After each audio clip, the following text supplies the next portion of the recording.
Nature is intriguing, spectacular, peculiar and dangerous, and we are insatiably curious about it. And all we need to do a little exploring ourselves is an armchair and a television.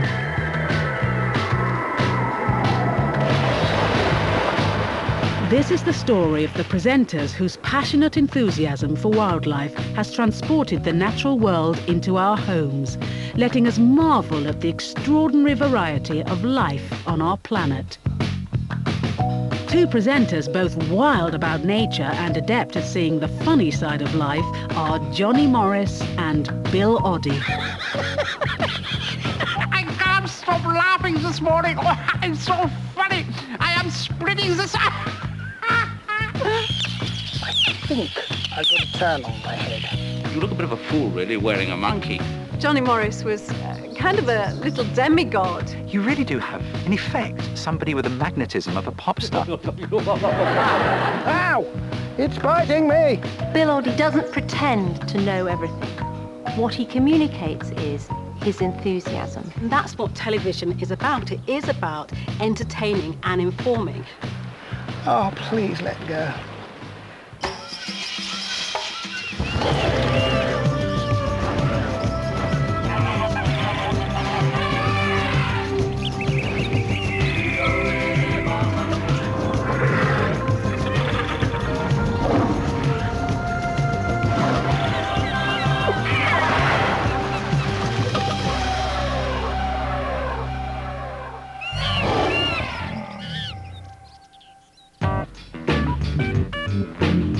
The memory of Johnny Morris lives on in the hearts and minds of the generations of children he inspired as the star of Animal Magic during its 21-year run.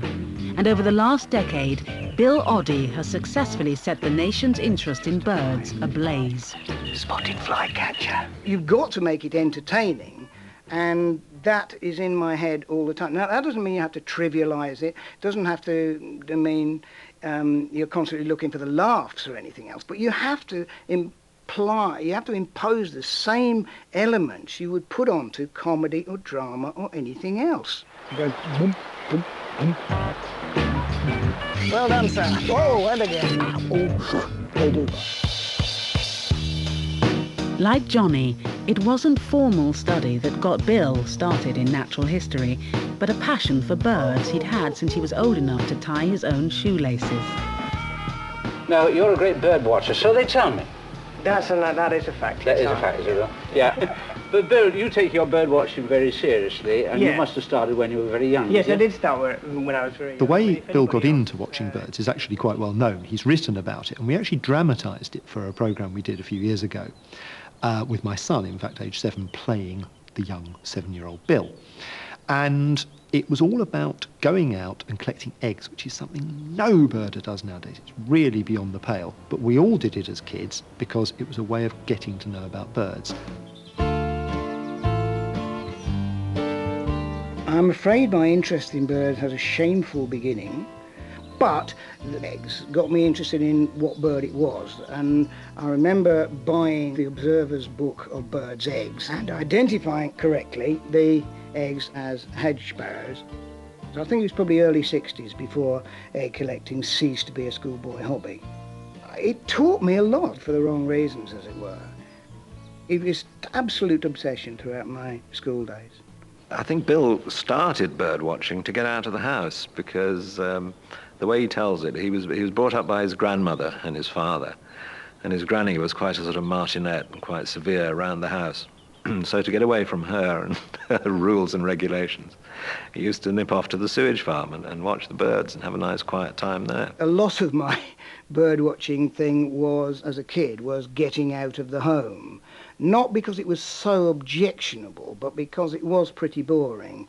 And that has a slightly sort of sad connotation to it, because my mum wasn't there. She became increasingly mentally ill. My mum had lost 2 babies. One was like stillborn, and the next year got pregnant again, and the baby was born and died after 1 year.